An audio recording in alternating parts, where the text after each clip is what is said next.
Hello बच्चों, चलिए प्रश्न को पढ़ते हैं और समझते हैं। सी आर बराबर एन सी आर है, तब श्रेणी दो एन बटा दो का क्रम गुणित एन बटा दो का क्रम गुणित उसके बटे में एन का क्रम गुणित है।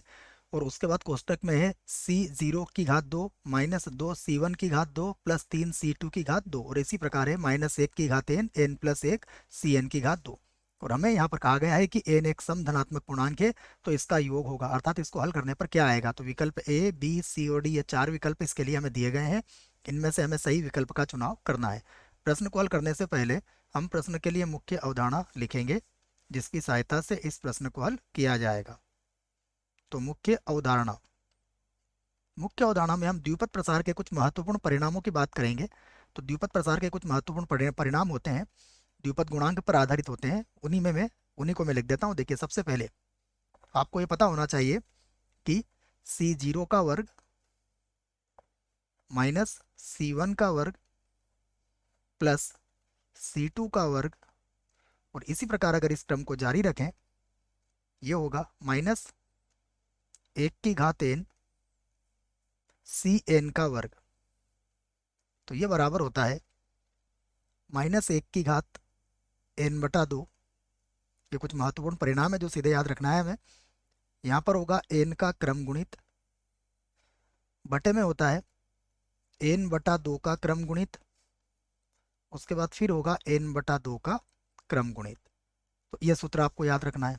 एक और सूत्र का प्रयोग हम यहाँ पर करेंगे, उसको भी मैं लिख देता हूँ कि हम जानते हैं सी वन का वर्ग माइनस दो सी टू का वर्ग प्लस तीन सी थ्री का वर्ग, सी थ्री का वर्ग, और माइनस इसी प्रकार अगर हम इसको जारी रखेंगे तो ये होगा माइनस एक की घात एन, फिर गुणा में आएगा एन सी की घात। देखो एक दो तीन चल रहा है ना, क्रम से चल रहा है तो एन आ जाएगा, और ये सी की घात या सी एन की घात दो होगा। इसका जो योगफल होता है वो बराबर होता है माइनस एक की घात एन बटा दो माइनस एक, एन बटा दो माइनस एक, गुणा एन बटा दो, गुणा में आएगा एन का क्रम गुणित, और बटे में आता है एन बटा दो का क्रम गुणित, पुनः आएगा एन बटा दो का क्रम गुणित। तो ये दो सूत्रों का प्रयोग हम यहाँ पर करेंगे। अब हमें जिस श्रेणी का योगफल ज्ञात करना है हम उसे लिख लेते हैं। तो मैं इसे लिख लेता हूँ यहाँ से। ये हो जाएगा दो, उसके बाद क्या है देखिए, एन बटा दो का क्रम गुणित एन बटा दो का क्रम गुणित।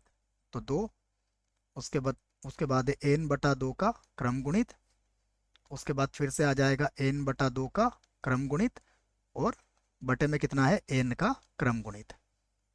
और जो कोष्टक में लिखा हुआ है उसे भी लिख लेते हैं। ये है अपने पास सी जीरो का वर्ग माइनस दो सी वन का वर्ग माइनस दो सी वन का वर्ग, उसके बाद फिर होगा प्लस तीन सी टू का वर्ग प्लस तीन सी टू का वर्ग, और इसी क्रम को हम जारी रखने वाले हैं। तो यह आ जाएगा माइनस एक की घात एन, उसके बाद है एन प्लस एक, और ये हो जाएगा सी एन का वर्ग। यह हमें दिया गया है, तो हम इसी का योगफल हमें ज्ञात करना है। तो ये हो जाएगा दो एन बटा दो का क्रम गुणित, उसके बाद फिर आ जाएगा एन बटा दो का क्रम गुणित, बटे में जो है वो है एन का क्रम गुणित। अब हम इसको दो भागों में अलग अलग तोड़ के लिख देंगे बच्चों। सबसे पहला भाग में इसका लिखूंगा सी नॉट या सी जीरो का वर्ग, उसके बाद ये जो दो था इसमें से एक ले लूंगा, तो ये हो जाएगा माइनस सी वन का वर्ग, फिर बन जाएगा ये प्लस सी टू का वर्ग, और ये एकांतर रूप से इसी प्रकार इसके पद चलेंगे। यहाँ पर ले लूंगा मैं माइनस एक की घात एन और सी एन का वर्ग, सी एन का वर्ग। एन प्लस एक था ना, तो एन प्लस एक में से मैंने एक ले लिया यहाँ पर, ठीक है, एक को लिखा ही नहीं मैंने, तो एक तो मैंने ये बना लिया। बाकी जो पद बचेंगे हमारे वहां से मैं माइनस को कॉमन ले लेता हूँ, और माइनस कॉमन लेने के बाद बच्चों माइनस में यहाँ से कॉमन ले लेता हूँ, ठीक है ना, उस माइनस को मैं हटा देता हूँ क्योंकि जगह थोड़ी सी कम है। यहाँ से लिख लेते हैं इसको।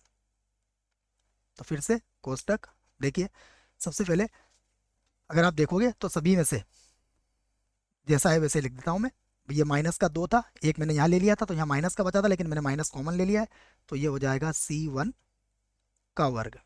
अगला पद प्लस आएगा लेकिन माइनस होने के कारण इसका चिन्ह बदल जाएगा और यहाँ पर आ जाएगा हमारे पास, देखिए 3 था, 3 में से 1 हमने ले लिया था, 2 बचा हमारे पास, तो ये हो जाएगा 2 और ये हो जाएगा C2 का वर्ग, C2 का वर्ग। उसके बाद प्लस, इसी प्रकार अगला पद में एक और कम हो जाएगा तो 3 हो जाएगा, 3, ये हो जाएगा C3 का वर्ग, C3 का वर्ग। और इसी क्रम को आप आगे जारी रख सकते हो। तो ये मिलेगा -1n, और ऊपर देखिए n+1 था बच्चों, उसमें से 1 हमने ले लिया था, n बचा था, तो यहाँ पर आ जाएगा n और ये हो जाएगा Cn का वर्ग। कोष्टक बंद करके यहाँ बड़ा कोष्टक हम लोग लगा देंगे। तो फिर से बराबर का चिन्ह लगाते हैं और जो है उसे वैसे ही लिख लेते हैं। तो यहाँ से मैं बराबर लगा सकता हूँ, देखो यहाँ से लगा देता हूँ, 2n/2 का क्रम गुणित, उसके बाद फिर से आ जाएगा n/2 का क्रम गुणित, बटे में कितना है, n का क्रम गुणित, और कोष्टक लगा देते हैं। सबसे पहला योगफल मैंने मुख्य उदाहरण में आपको लिखवा दिया है।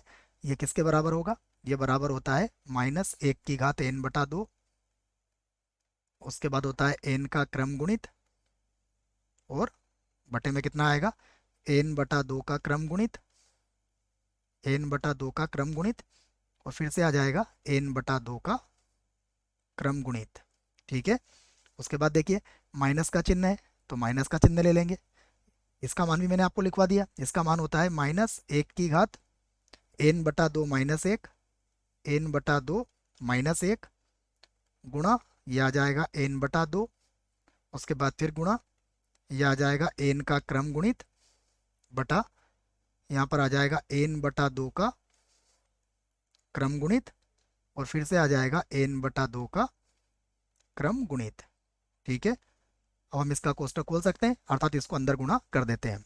जब इसको अंदर गुणा करेंगे तो देखिए यहाँ पर क्या मिलेगा हमें, बराबर, ये तो कट जाएगा, n/2 का दोनों का क्रम गुणित, ये नीचे वाले से कट जाएगा, ये नीचे वाला जो n का क्रम गुणित है ऊपर वाले से कट जाएगा, तो यहाँ पर मिलेगा हमें 2, और यहाँ होगा -1n/2, उसके बाद माइनस, यहाँ पर मिलेगा -1n/2 -1, और यहाँ भी कट जाएगा, केवल कितना बचेगा, n/2 यहाँ पर बचेगा।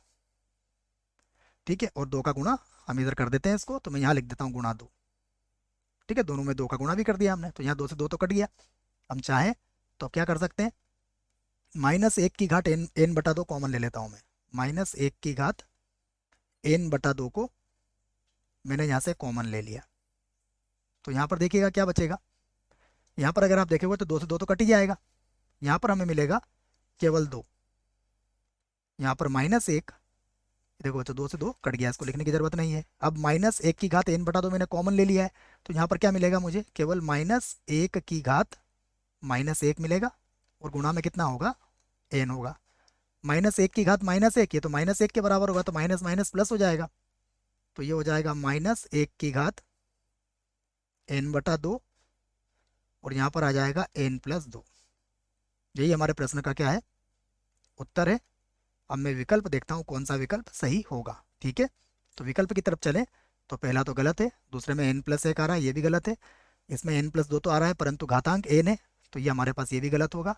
यहाँ देखिए घातांक n/2 भी है -1 की, और n+2 भी, अर्थात ये जो विकल्प है ये इस प्रश्न के लिए बिल्कुल सही विकल्प है। बच्चों आशा करता हूँ प्रश्न का उत्तर समझ में आया होगा। धन्यवाद।